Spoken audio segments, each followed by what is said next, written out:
The first time I heard the distress signal, I was halfway through a bottle of cheap rum and trying not to think about home. Space has a way of making a man forget why he ever left Earth, but every now and then, the silence gets too loud, and you start remembering faces you'll never see again. That night, the silence was shattered by a desperate, high-pitched wail piped through the comms, an SOS unlike anything I'd heard before. It wasn't human. The voice, if you could even call it that, was all static and trembling, every word breaking under the weight of panic. "Please, anyone, they are killing us. They will take the last of us tonight. Please!" The coordinates flashed alongside the message, a sector so far from Earth it might as well have been in another universe. I almost ignored it. Not my problem, not my fight. But then Command got wind of it, and suddenly the Steel Reaper and her crew were pointed straight at that signal. Orders were short and sharp. Investigate. Contain. Eliminate threat. The thing is, we weren't a rescue fleet. The Steel Reaper was a Death Worlder warship, and our containment usually meant glassing whatever was left of a problem. That's the reputation Earth's soldiers had earned over centuries. When we arrived, it wasn't to talk. The crew was quiet during the burn to the coordinates. Even the newer recruits kept their mouths shut. No jokes, no card games. We'd all read the intercepted chatter from nearby systems. Something about hive swarms stripping planets bare in days, leaving nothing but husks. The aliens calling for help were supposed to be a peaceful, delicate race, the kind that wouldn't last 10 minutes in a fistfight, let alone against galaxy-eating vermin. We dropped out of FTL to find their world burning. I've seen war zones before, but this was different. Cities like glassy tombstones, skies choked with black ash, and shapes, too fast to track, moving just beyond the tree line. The aliens themselves were huddled in the wreckage, thin as shadows, eyes so wide they looked ready to shatter. Their leader, or maybe just the one brave enough to speak, stumbled forward. His skin was pale and almost translucent, like it hadn't seen sunlight in decades. "You came," he whispered, voice breaking. "We thought no one would—" I didn't say anything. I didn't tell him that if it had been up to me, we wouldn't have. I didn't tell him that Earth didn't do charity work. We were here because Command had decided this infestation couldn't spread any further, and sometimes that meant playing the hero for people who'd never understand the cost. We set up a perimeter, and that's when the first wave hit. They didn't come like an army. They came like a flood. Hundreds of them, all teeth and claws and armor like skin, moving with a speed that made my stomach turn. The alien civilians screamed and scattered, but we didn't move an inch. We had railguns, thermal repeaters, and men who'd fought in places so hostile they'd make this burning jungle look like a picnic ground. "Light 'em up!" I barked, and the air turned into a wall of heat and thunder. Creatures exploded under the barrage, black ichor spraying the ground, but for every one that fell, 3 more took its place. The smell was the worst part, burning chitin and rotting meat, so thick it clung to the back of your throat. One of the smaller aliens, a child maybe, latched onto my leg in terror. I didn't shake him off. Couldn't. Not while the swarm closed in. I shoved him toward one of the med techs and waded deeper into the fight, railgun kicking against my shoulder until my arms burned. This wasn't a battle. It was extermination. And deep down, I knew that was exactly why Command had sent us. The swarm broke after 47 minutes, not because they were beaten, because they were dead. The jungle went silent except for the hiss of cooling weapons and the ragged breathing of the survivors. The alien leader approached again, his voice trembling. You saved us." I didn't correct him, didn't tell him this was only the first night, and the real problem wasn't the swarm, it was us. Because once Death Worlders arrive, the problem always ends. Permanently. The second night was worse, but not because of the swarm. The swarm was gone, burned, blasted, shredded into nothing. What made it worse was the silence that came after. The alien city, if you could still call it that, was just a skeleton of glass towers, their edges melted from the heat of our guns. We'd cleared the infestation, but the land still stank like rot and scorched bone. The aliens thought they'd been saved.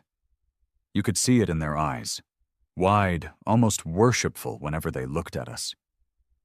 They didn't understand. People never do, not until they see what help looks like when it comes from Earth. We started securing the perimeter on the second day. That meant pushing the surviving population into a central camp and locking it down with barricades, guard posts, and armed patrols. Their leader, thin, trembling, too polite to argue, tried to ask why. I told him the truth. You called for help. Now your world's under quarantine until we know the threat's gone for good. No one leaves. He didn't like it. None of them did. But they didn't have the muscle or the weapons to stop us.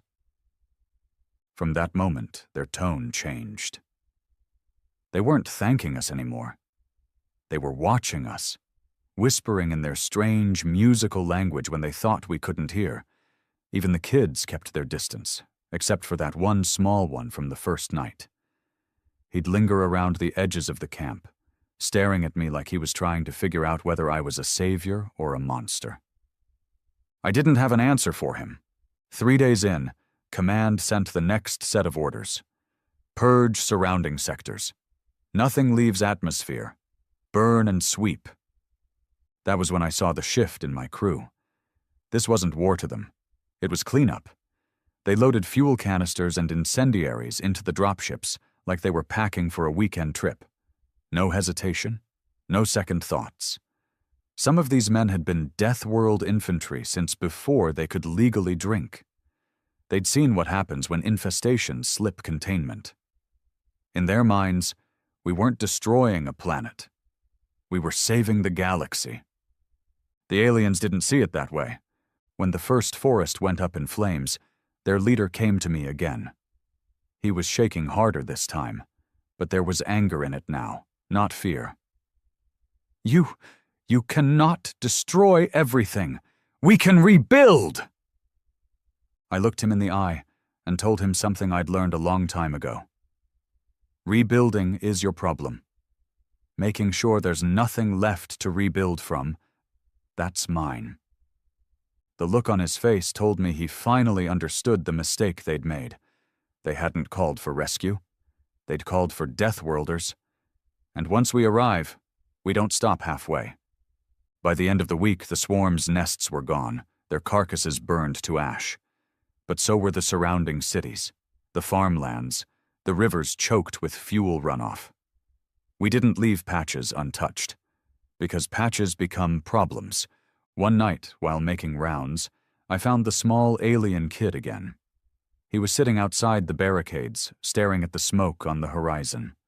I sat next to him. He didn't look at me when he spoke. You kill everything, he said quietly. Not a question. Everything that's dangerous, I replied. He turned to me then, eyes bright in the firelight. We lived here. Was that dangerous too?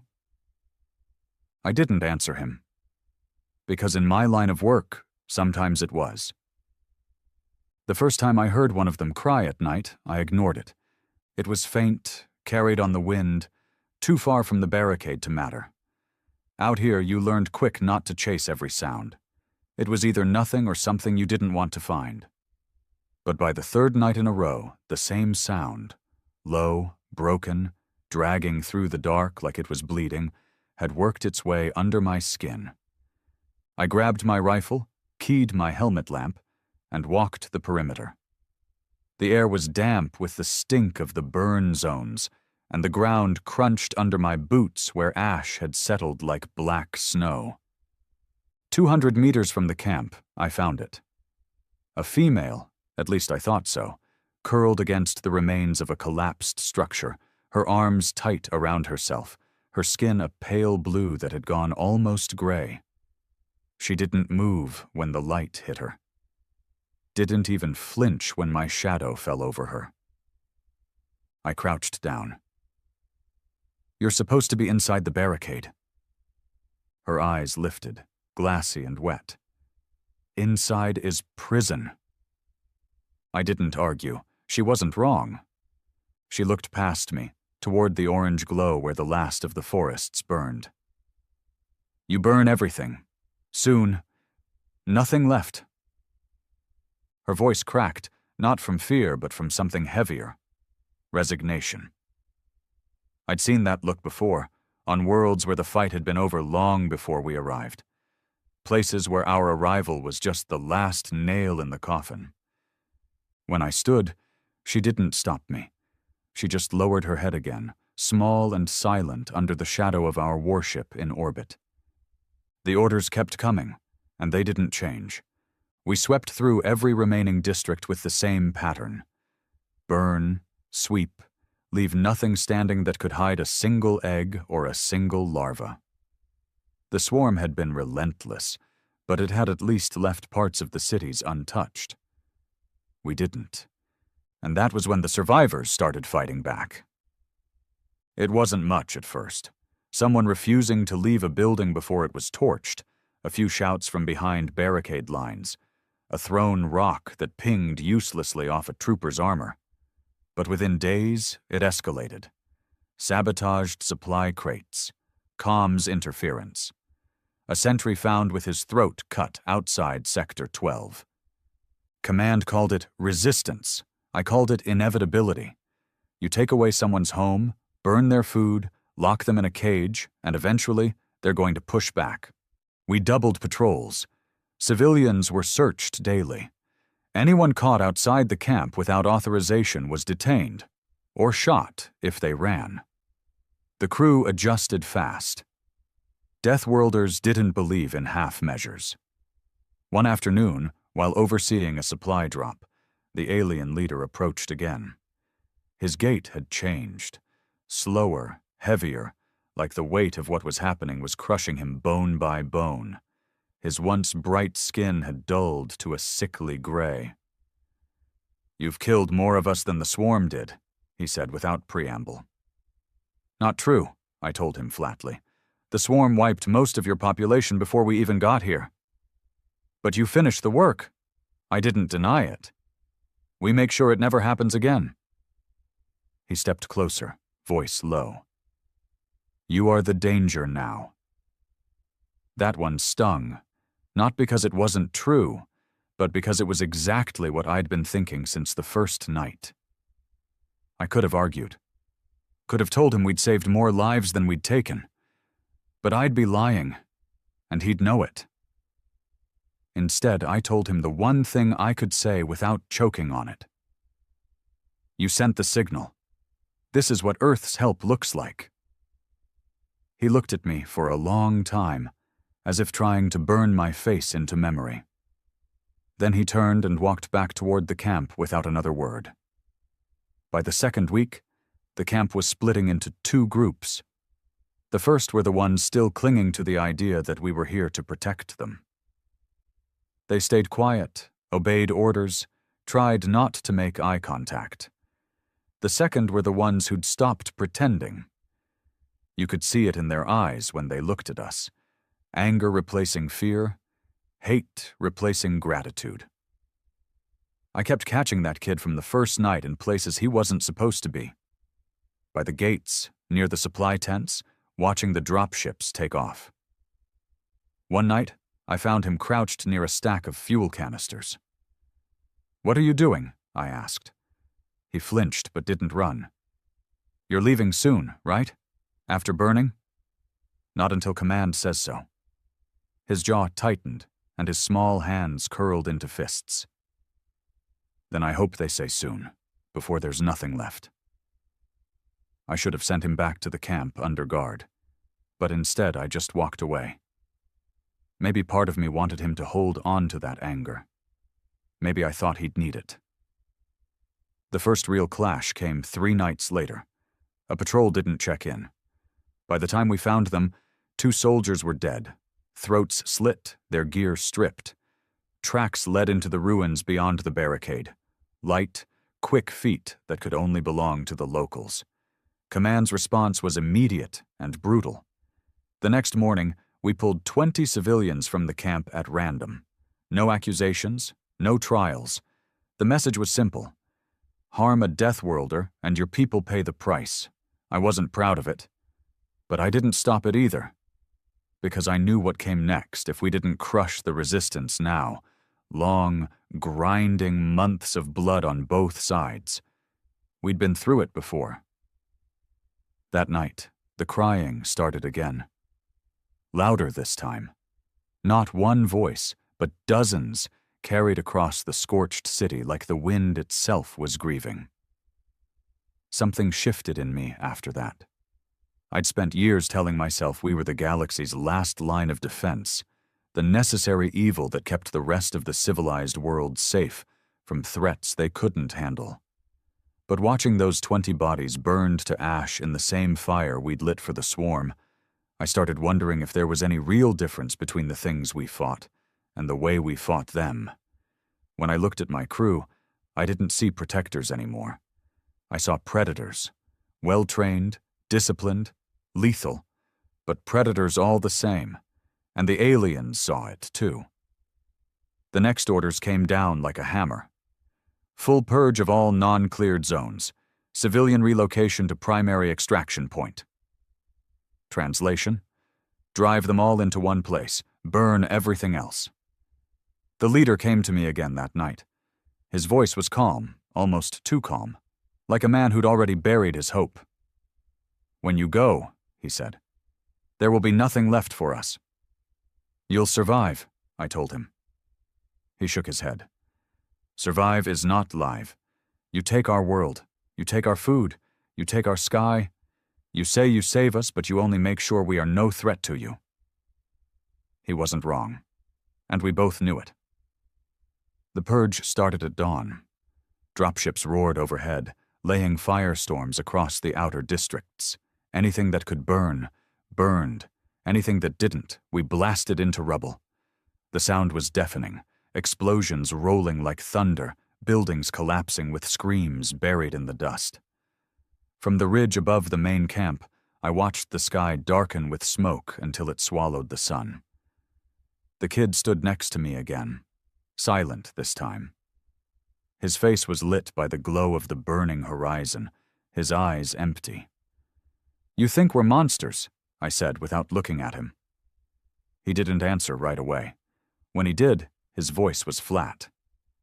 "I think you're worse." That night, as I walked the perimeter, I realized something I'd been trying not to face since the day we arrived. We hadn't just ended the swarm, we'd ended their world. And when Command finally pulled us out, there'd be nothing left here worth saving. But maybe that was the point. The Resistance stopped hiding on the 4th week. Until then, they'd been shadows. Whispers in the ruins, quick hands in the dark, the occasional slit throat or missing ration crate. Now they started hitting in daylight. It began with a supply convoy, 4 armored transports, 30 men, running the route between the drop point and our main camp. It should have been routine. But halfway in, the lead transport went up in a column of fire so bright it lit the sky. The blast ripped it in half, flipping the second vehicle on its side. The road disintegrated into chaos, shouting, gunfire, and the sound of metal screaming as it tore apart. I was on Overwatch 2 clicks away when it happened. My comms lit with panicked calls, but by the time I got there, it was over. 10 dead. 6 more wounded bad enough they'd need evac to the Reaper. The attackers, ghosts in the ruins, were already gone. The worst part? The explosives were ours. That meant one of 2 things. They'd scavenged from a blast site, or someone inside the camp was handing them the tools to kill us. Command didn't hesitate. Curfew went from nightfall to full lockdown. No one in or out without escort. No exceptions. We doubled the guard on the barricades, and every civilian was searched twice a day. Still, the hits kept coming. fuel depots, communications relays. Even one of our water purifiers was sabotaged, forcing us to drain precious reserves from the Reaper's stores. Every time something blew, the whispers among the crew got darker. Nobody liked being hunted, and Deathworlders don't forgive that kind of insult. We'd already burned their cities, already taken their land. Now we were deciding whether to take the rest of them too. The alien leader didn't come to me this time. He didn't have to. I went to him. I found him in the center of the camp, surrounded by his people. They were thinner now, more sunken, their strange, glassy eyes dull from weeks of smoke and hunger. "You've got fighters out there," I told him, voice low. "You know who they are." He met my gaze without blinking. "They fight for what is left. They're going to get all of you killed." "They already did," he said simply. There was nothing in his tone, no hate, no fear, just a simple truth he'd accepted. And maybe that was the difference between us. I still hadn't decided if I was fighting to live or just to keep killing. That night, a storm rolled in, drenching the ash-choked ground in black rain. Lightning lit the skeletal remains of the city, and for a moment it looked alive again, towers gleaming in flashes, streets glistening with wet. Almost beautiful, if you forgot it was a graveyard. It was the perfect night for a raid. I was halfway through my rounds when the power to the southern barricade went dead. The guard's voice cracked over the comms before cutting off with a burst of static. I sprinted for the gate, boots splashing through black puddles. When I got there, the first thing I saw was the body. One of ours, throat open, armor slick with rain and blood. The second thing I saw was the hole where the barricade used to be. They came in fast, 20, maybe 30 of them, moving like they'd drilled for this. The first wave hit hard, knives flashing in the rain, grabbing weapons from the fallen. My rifle barked in short, controlled bursts, cutting down the closest 3. But they didn't stop. The fight turned into a brawl in seconds. Steel on steel, boots and fists, the wet slap of bodies hitting the mud. One of them lunged for my side, and I smashed the butt of my rifle into his jaw hard enough to feel the bone break through the stock. Another came from behind, blade catching the light, but I caught his wrist, twisted, and drove his own knife into his throat. By the time reinforcements arrived, the ground was a churn of mud, blood, and bodies. Half the attackers were dead, the rest scattering into the ruins as our gunners tore into them. The gap in the barricade was patched by morning. The memory of that night wasn't. Command's patience broke. The next set of orders wasn't about defense, it was punishment. Suspected insurgents are to be executed immediately. Collateral is acceptable. We all knew what that meant, and for the first time I hesitated. I'd followed orders my whole career. I'd carried out purges, wiped infestations, leveled cities to save the rest of the galaxy from what crawled inside them. But this wasn't the swarm. This wasn't an unstoppable biological threat. This was people. Angry, desperate, stubborn people. Yes, but people all the same. And yet, I still gave the order. The executions started on the 5th week. They didn't make it quick. Prisoners were lined up outside the barricade, kneeling in the mud while the entire camp was forced to watch. The alien leader stood at the front of his people, eyes locked on mine. Not pleading, not begging, just watching.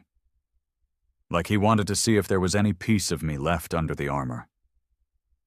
The first volley cracked through the wet air, and 5 bodies hit the mud. A child cried somewhere in the crowd, and I thought about the small one who always found me on patrols. I didn't look for him. Couldn't. The next volley came, and the next. 13 dead before the guns cooled. That night I didn't sleep. I sat by the barricade, staring into the dark beyond the ruins, waiting for something. Guilt, anger, anything, to hit me hard enough to make me stop. It didn't. The retaliation came faster than I expected. 2 days later, a fire ripped through our munitions depot. The blast tore through half the camp, killing 12 soldiers and flattening 3 supply tents. When we pulled the security feeds, I felt my stomach drop. It was the kid. Small frame, quick movements, slipping past the guards like smoke, planting the charges, walking away without looking back. I'd seen that same face staring up at me in the firelight weeks ago, asking if we killed everything. Now I had my answer. I found him before anyone else did. He was crouched by the edge of the camp, hands still blackened from the blast. When he saw me, he didn't run. He just straightened, thin and defiant in the shadow of my rifle. "You think I'm afraid to die?" he asked. I didn't answer. Not because I didn't have one, but because it wouldn't matter. "You burned our world," he said. "Now I burn yours." "This isn't my world," I told him quietly. His eyes narrowed, but I could see the flicker of confusion there. Before he could speak, the other soldiers arrived, weapons ready. "Orders are clear," one of them said. I nodded, but I didn't hand him over. Not yet. I motioned them back and walked the kid to the southern barricade myself. When we stopped, he looked up at me. "You going to shoot me?" I shook my head. "Not today." He frowned, like he didn't understand. Then I opened the gate. "Go," I said. For a moment, he didn't move. Then he slipped into the ruins, swallowed by the rain and smoke. I knew I'd probably see him again. And next time, he'd be aiming for my throat. The resistance didn't slow after that. It grew bolder, more organized. The attacks became coordinated strikes instead of desperate lunges.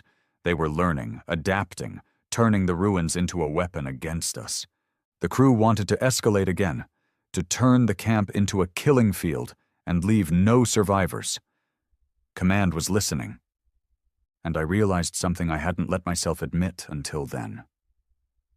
The swarm had been the easy part. The real problem was us. The rebellion stopped being whispers and shadows on the 6th week. It became war. It started with a hit on our eastern outpost. 20 soldiers stationed there, fortified in a reinforced prefab with enough firepower to hold off a swarm attack for days. The resistance took it in under an hour. We didn't even get a distress call, just static, then silence. When we arrived, the place was gutted. The walls were pocked with blast holes, the inside scorched black from explosives. Every soldier was dead. Some shot, some burned, some torn apart. The bodies had been left in the open, not hidden. A message. No one said it out loud, but I knew what that meant. They'd stopped fearing us. Command didn't wait for the autopsy reports. Orders came through in a flat, unshakable voice. "All remaining civilians are to be relocated to the extraction point. Resistance fighters are to be eliminated on site. No exceptions. No mercy." They called it relocation, but we all knew the truth. Pull everyone into one place where we could watch them, starve them, break them, and finish the purge without distractions. We prepped for the operation before dawn. Dropships loaded with soldiers and heavy weapons roared into the sky. My unit's job was simple. Sweep the southern sectors, drive anyone we found toward the main camp, and kill anyone who didn't move fast enough. It should have been routine. It wasn't. The first house we cleared was empty, except for the smell, smoke, oil, and something sweet rotting in the heat. The second had 2 civilians inside, huddled under a collapsed beam. They didn't fight. They didn't beg. They just stared at us while we hauled them to their feet and pushed them toward the street. We got halfway down the block before the ambush hit. The first shot took out the man beside me. Helmet cracked like glass, head gone before his body hit the dirt. Then the street lit up in a hail of fire.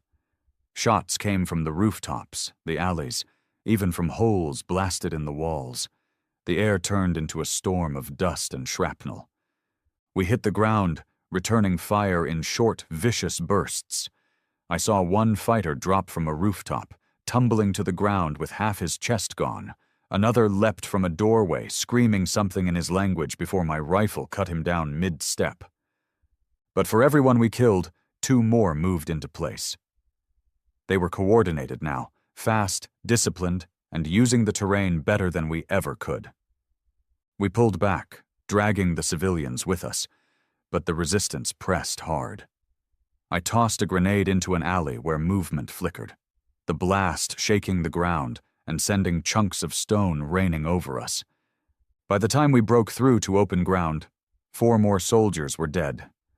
The civilians we'd been hauling were gone, either fled or taken. I didn't know which. We fell back to regroup with the rest of the unit.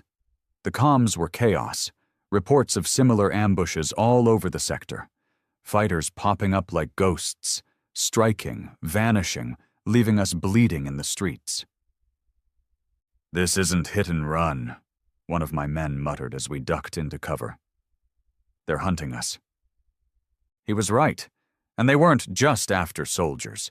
They were hitting supply routes, fuel depots, med stations, anything that kept the Reaper's war machine moving. That night, Command called for a full lockdown and ordered every available squad to prep for a sweep of the ruins at first light. But before we could even begin, the rebellion came to us. It happened just before dawn. The camp was quiet except for the hum of the barricade generators and the soft hiss of rain on the metal.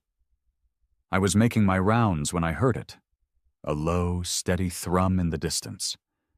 Dropships? Number 2 uneven. Then the first explosion tore through the north gate. Shrapnel ripped through the air, slicing through armor and flesh alike. The shockwave knocked me flat, my ears ringing so hard I couldn't hear my own breath. When I staggered up, the night was alive with muzzle flashes and fire. They'd come in force this time, hundreds of them, pushing through the breach in a tide of bodies and gunfire. They weren't scattered raiders anymore. This was a coordinated assault, and it was aimed at driving us out for good. I took position behind a barricade of sandbags, firing into the wave until my rifle overheated. They came over the bodies of their own dead, screaming war cries that rattled even the veterans on my line. One of them vaulted the barricade right in front of me, blade flashing in the dim light. I caught his wrist, slammed my helmet into his face, and drove a knife into his gut.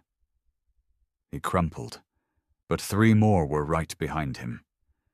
The air was thick with smoke and the smell of burning flesh. My comms were a constant roar of orders, screams, and static. Somewhere to my left, a grenade went off, spraying the barricade with pieces of what used to be 2 men. We held for 40 minutes before the second breach hit, this time from the west. They'd split their forces, driving us to stretch thin. By the time reinforcements closed the western gap, half the camp was burning. The med tents were gone. So was one of the ammo depots. And worse, they'd gotten into the supply yard and made off with crates of explosives. Command's voice came over the comms, calm but cold. "Priority 1, secure the Reaper. If they breach the landing zone, pull out." I'd been on a dozen battlefields, but I'd never heard Command even suggest a retreat before. That told me everything I needed to know about how bad it was. We pushed back hard, driving the fighters toward the ruins. But it wasn't victory. Not really. The camp was in shambles, and we'd lost almost a third of our strength in a single night. When the smoke cleared, I walked the line, checking the wounded. That's when I saw him. The kid.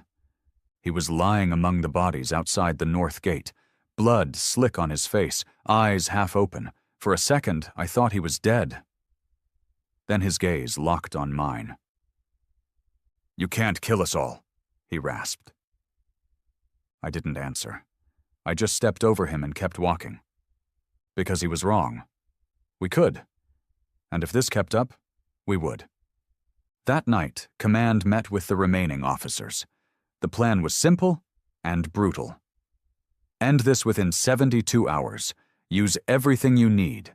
No survivors in active resistance zones. It was the kind of order Deathworlders were built for, and I knew, deep down, that the planet wouldn't survive it. The swarm had been a plague. We'd been the cure. But cures can be poison if you give too much. And by the time we were done, nothing here would grow again. Not the cities, not the people, not even the land. Command's voice over the comms was steady, almost too calm. 72 hours, all sectors, no survivors in resistance zones. It wasn't an order, it was a sentence, and everyone in that room knew it. The Purge Doctrine was simple. Divide the city into grids, sweep each one from the outside in, and leave nothing standing. Fire, explosives, gas, whatever stripped a target down to bone and dust fastest. The swarm hadn't survived this approach. Neither would the people who'd called us here. I didn't speak during the briefing. None of us did. Orders like this didn't leave room for debate. If you had doubts, you swallowed them. If you didn't, well, that meant you'd been doing this long enough to stop having them. We started before dawn. The Steel Reaper hung in the sky like a silent god, her shadow stretching across the ruins. Dropships screamed over the city, spilling soldiers into the streets. The first wave hit the eastern districts, artillery and incendiaries pounding the old marketplaces until they were nothing but sheets of fire and twisted steel. My unit moved into the southern sector, where the fighting had been thickest in recent days. Resistance snipers had made a habit of harassing our patrols from the upper floors of abandoned towers, so we didn't bother trying to clear them room by room. We just brought the towers down. The blasts were deafening. Concrete and glass fell like rain, swallowing alleys whole. Somewhere beneath the rubble, there were bodies. Fighters, maybe civilians. At this stage, it didn't matter which. By midday, the air was a choking haze of smoke and dust. Every street stank of burning fuel and cooked flesh. My visor display was useless in the haze, so we moved slow, checking every corner, every shadow. We found pockets of resistance, small groups who'd stayed behind to fight instead of fleeing deeper into the city. Some went down shooting, others rushed us with knives or makeshift explosives. One man came at us with nothing but a metal pipe, screaming until the moment a burst from my rifle cut him in half. We didn't take prisoners. Not anymore. Around the second hour, we hit a school. The windows were shattered, the walls scorched from earlier firefights, but the structure was still standing. My point man signaled movement inside. We breached. The first room we cleared had desks scattered like bones, papers and books soaked in rainwater from a hole in the roof. In the second room, we found them. 13 civilians, most too young to be fighters. The oldest, maybe 17, stepped forward, hands raised. There was something hard in his eyes. "They're not here," he said in broken human speech. "The fighters, they left." Maybe it was true. Maybe it wasn't. At this stage, it didn't matter. Command's rules for resistance zones didn't leave space for negotiation. My men were waiting for the order. I hesitated, just for a second. But a second was too long. The 17-year-old saw it. His hands dropped. His eyes shifted toward the door. I knew what that meant. "Down!" I barked, and my men opened fire. The echoes rolled through the building long after the last body hit the floor. We burned the school after we left. Not because it was tactically necessary, but because we didn't want to come back tomorrow and find someone else hiding in it. That was how Deathworlders worked. Remove the threat, then remove the ground it stands on. That night, we regrouped with the other units. The city was half gone already, fires still raging in every direction. Resistance activity had dropped sharply, but it wasn't gone. Snipers still took pot shots from the far west, and there were rumors of fighters regrouping in the underground transit tunnels. Command's response was predictable. Collapse the tunnels. We packed the entrances with explosives and brought them down one by one. You could feel the ground shake for blocks when they fell. Hear the deep, hollow boom of stone and steel crushing whatever was inside. I didn't go looking to see if anyone made it out. The second day of the purge was worse. We pushed into the Central District, the last real stronghold before the West. It was denser here, the streets narrower, the buildings taller and closer together, perfect for an ambush, and they took full advantage. The first rocket hit our lead vehicle, tearing the transport in half and showering the street with burning debris. Fighters poured out of side alleys, firing from every angle. My unit dropped into cover and returned fire, but we were outnumbered 3-1. They fought like they knew it was the end. No retreat, no fallback, just wave after wave, trying to drag as many of us down as they could. One of them rushed my position, a grenade clutched in both hands. I dropped him with 3 rounds to the chest, but the grenade still went off when he fell. The blast tore the wall behind me apart and sent me sprawling into the dirt. I got back up, ears ringing, vision swimming. My men were still holding, but barely. We called in air support, and within minutes, the street was swallowed in a storm of gunfire from above. When the dust cleared, there was nothing left moving. That night, I found the alien leader again. He was in the relocation zone, sitting alone near the perimeter fence. His clothes were filthy, his skin dulled to a sickly gray, but his eyes still burned with something I couldn't name. "You think you win," he said when I stopped in front of him, "but you only kill. You cannot win against a people who have nothing left to lose." "You've already lost," I told him. He shook his head slowly. "Number you have. You just don't see it yet." I didn't answer, not because I didn't have one, but because I was starting to think he might be right. On the third and final day, we hit the western sector. It was supposed to be the cleanup. Small pockets of resistance, nothing organized. But the fighters had saved their last strength for this. They met us with barricades made of burned-out vehicles, booby traps in every doorway, and sniper nests in the upper floors. Every block was a fight. We cleared one street, only to be hit from behind by fighters using the sewer lines. The battle lasted hours. The streets ran with rain and blood. By the time the sun went down, the western sector was nothing but rubble and corpses. We'd done it. The resistance was broken. The purge was over. But as I stood on the edge of what used to be their city, watching the last fires burn out, I realized something. We hadn't saved them from the swarm. We'd just replaced it. And maybe, in the long run, we'd done more damage than the swarm ever could.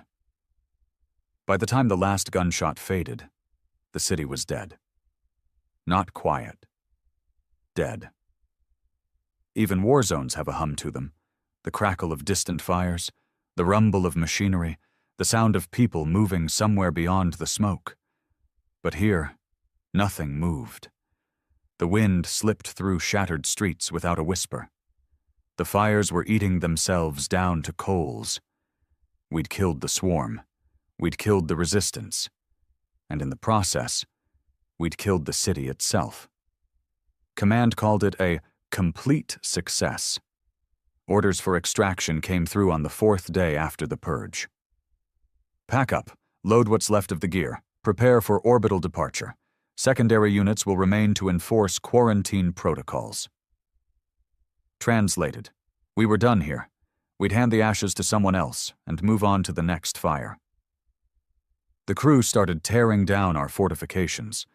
Barricades came down, ammo crates were loaded into dropships, and the remaining civilians, what few were still breathing, were herded toward the relocation zone. They didn't resist. They didn't speak. They just moved like ghosts under the barrels of our rifles. I walked the perimeter one last time. The streets we'd fought for were nothing but skeletal ruins. Blackened towers leaned against each other like drunks at closing time. The smell of the purge still hung heavy in the air, a mix of charred stone and something sweeter, meat that had burned too long. It clung to everything. I found the alien leader near the loading area. He was thinner than I remembered, his eyes sunken but still watching everything around him. He didn't look at me until I was close enough for him to hear over the engines. "So, you leave," he said. "Our job's done," I told him.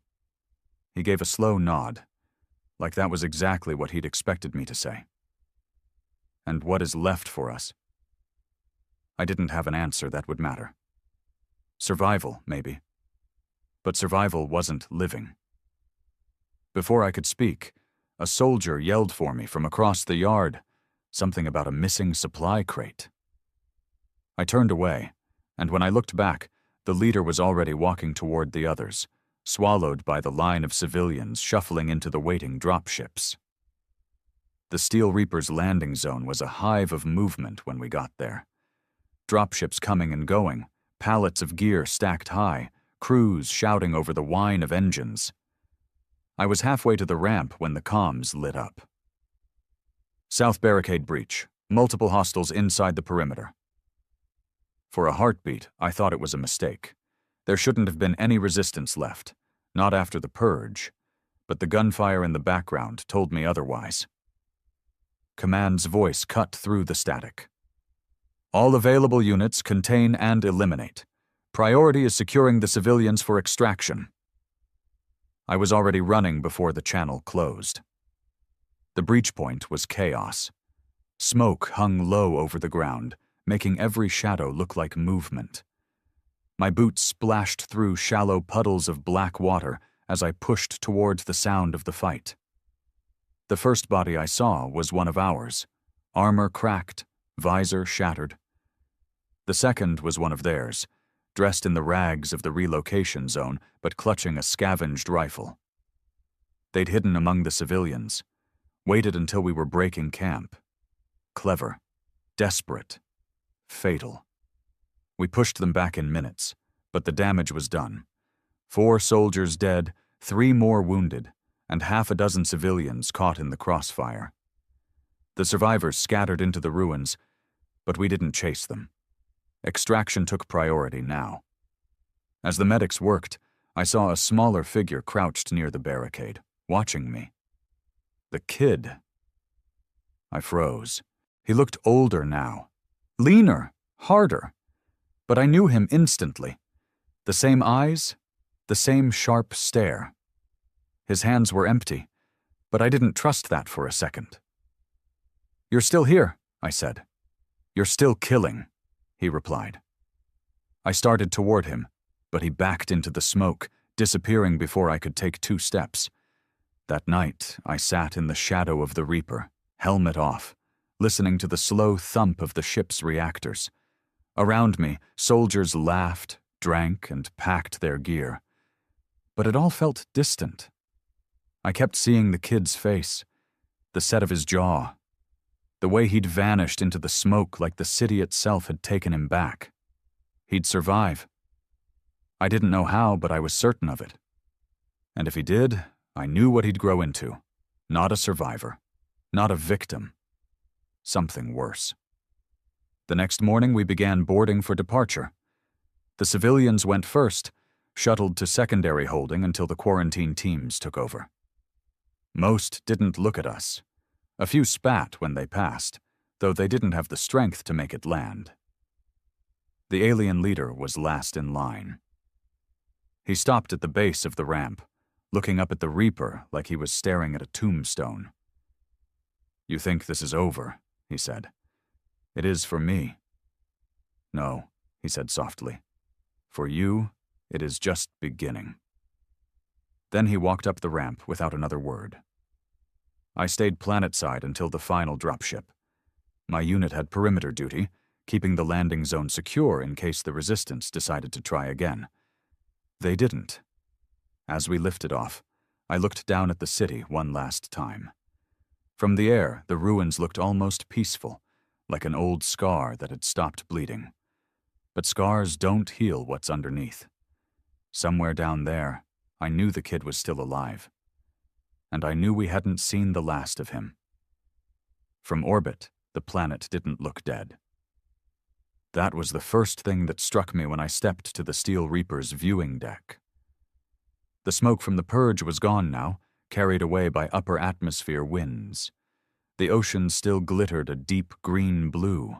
The continents were the same shade of gold and forest that I'd seen when we first arrived. From this distance, you could almost believe it was untouched. That's the lie of space. From far enough away, you can't see the ash choking the rivers. You can't smell the scorched metal and bone. You can't hear the silence where entire cities used to breathe. You can't see the faces of the ones you left behind. We broke orbit on the 5th day after the purge, the Reaper's engines roaring against the pull of the dead world below. The civilians, what remained of them, were secured in quarantine bays deeper in the ship. They'd be handed off to a secondary fleet at a staging point 2 systems away, processed and relocated. That word, I'd learned, was another kind of lie. Most of them wouldn't live long enough to see their new homes. Disease, malnutrition, suicide. Pick your poison. And even for the ones who survived, the relocation sites weren't home. They were cages with better lighting. My unit was off rotation for the first time in weeks. No patrols, no purges, no orders. Just downtime. The others celebrated with the kind of reckless abandon that comes after surviving a mission with your skin intact. Cards, drinks, and loud stories about firefights where the truth bent a little more with each telling. I didn't join them. Instead, I found myself walking the quiet halls of the ship, helmet under one arm, listening to the hum of the Reaper's systems. I passed the quarantine bays once, hearing nothing from inside. No crying, no shouting, just the sterile silence of people too empty to make noise anymore. I told myself it was better this way. If they hated us, it was easier. If they feared us, it was cleaner. But what I'd seen in the alien leader's eyes wasn't hate or fear. It was patience. Patience was worse. 2 days into the voyage, I got the summons. Command wanted my report. Not the official one we'd already filed, but the kind where you sat across from a ranking officer and told them what the paper couldn't say. The captain's quarters were immaculate. No dust, no scratches on the deck, no hint of the dirt and blood we'd waded through down there. He poured himself a drink before he spoke. "You've been doing this a long time," he said. "You've seen operations fail, succeed, and everything in between. This one?" "Complete," I said automatically. "Not what I asked." I looked at him. "We did what we were sent to do. The swarm's gone. The resistance is broken. Planet's under control. And the survivors? They'll never be a threat again." He studied me over the rim of his glass. "That doesn't sound like pride." "It's not my job to feel proud," I said. He smirked faintly, but there was no humor in it.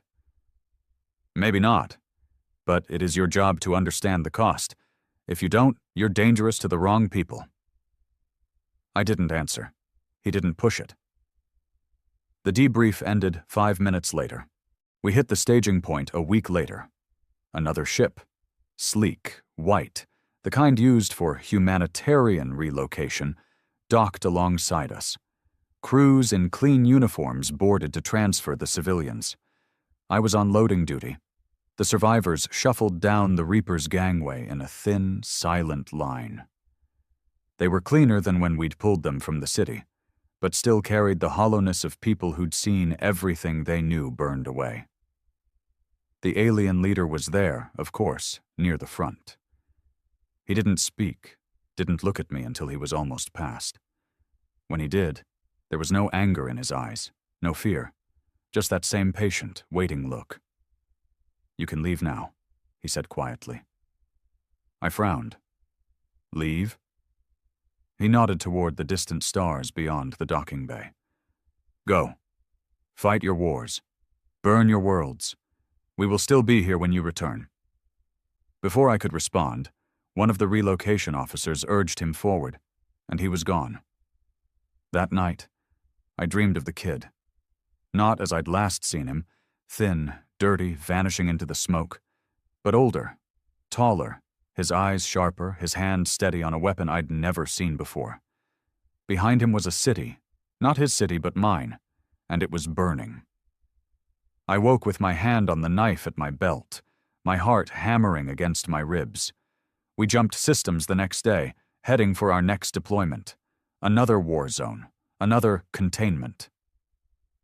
The crew went back to normal, trading rumors about where we'd be sent and who we'd be killing next. But I couldn't stop thinking about that look. The leader's patience, the kid's defiance. Patience means they wait. Defiance means they act. And I knew, with the same certainty I'd known the swarm would fall, that we hadn't ended this war. We'd just given it time to grow. The first sign came 3 months later. We were 3 sectors deep into a suppression op when Command circulated a secure briefing. Unusual activity near the old quarantine world. Long-range scans showed ships moving in and out of orbit, unregistered, fast, heavily shielded. They called it smuggling. I knew better. Smuggling meant trade. Trade meant organization. Organization meant the survivors weren't just surviving anymore. They were rebuilding. A year later, the rumors turned into confirmed reports. An ambush on a Death Worlder patrol in a neighboring system. No survivors. The attackers used weapons we'd never seen before, compact, high-yield, designed for tearing through our armor like paper. When the recovery crews sifted through the wreckage, they found an insignia burned into one of the blast walls, a jagged, curling mark that didn't match any known faction. I recognized it. It was carved into the desk of that school we'd burned on the second day of the purge. 2 years after that, they hit a colony. Not just a raid, an occupation. They swept in fast, drove the garrison into the hills, and took control of the settlement. Civilians were herded into holding zones, supply lines were cut, comms were jammed. It was a mirror of what we'd done to them. We were dispatched immediately.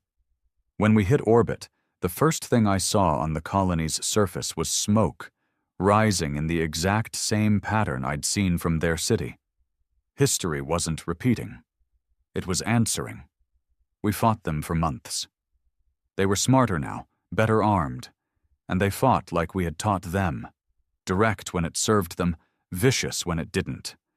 They didn't just kill our soldiers. They dismantled our footholds, stripped our equipment, and vanished into the terrain before we could pin them down. Every time I saw their tactics, I saw myself in them. Every brutal choice, every calculated burn, they'd learned from us. They'd learned because of us. The war didn't end. Not there, not anywhere. They spread. Small cells at first, then fleets. They didn't call themselves an empire, but they didn't have to. Worlds started falling to them the same way they'd fallen to us. Fast, hard, final. Somewhere in that growing storm, I started hearing a name. Not a faction name, not a code. Just a word in their language that no human could pronounce cleanly. When I finally got a translation, it stopped me cold. It meant those who survived the purge. Years later, on another broken world, I saw him. The kid. He was taller now, lean muscle under dark armor, a rifle in his hands. His eyes were the same. We stared at each other across a field of smoke and shattered stone, both of us armed, both of us surrounded by the dead and dying. He didn't fire. Neither did I. Because we both knew this was never going to be settled in one shot. We'd started something neither of us could finish. And until one of us burned the other down to nothing, it would keep going. We were Death Worlders.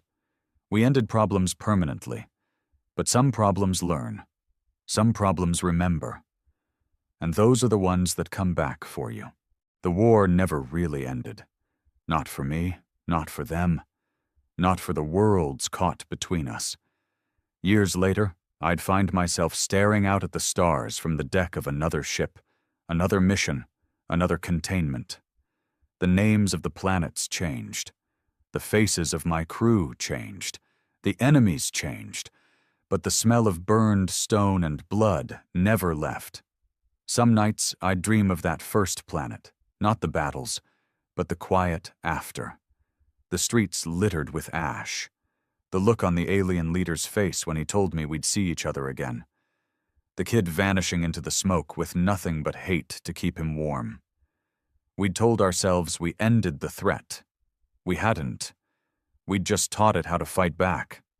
Now their fleets moved like shadows between the stars. Their strikes were faster, cleaner, harder to trace.